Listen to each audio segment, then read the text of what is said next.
C'est l'une des étapes clés de cette transition, l'une des plus attendues. Les 93 membres qui composent le Conseil national de transition ont été désignés. Ils auront notamment l'importante tâche d'examiner le projet de nouvelle constitution. Et pour cela, des routards de la politique ont été nommés, comme Haroun Kabadi, ancien président de l'Assemblée nationale, et Kassiré Koumakoy, ancien Premier ministre.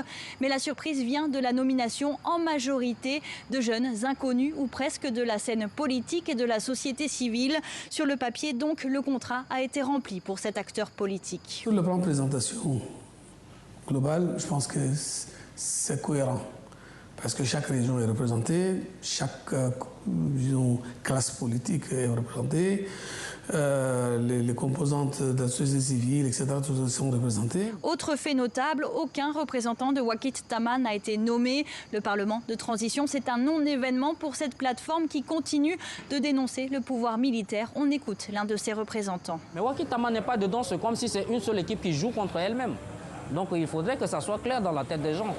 Parce que pour avoir un dialogue, c'est deux personnes qui ne s'entendent pas qui s'asseyent pour discuter.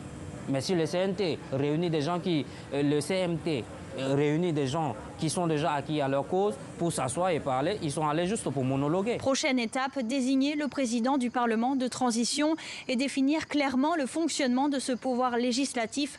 Un fonctionnement encore assez flou selon un diplomate.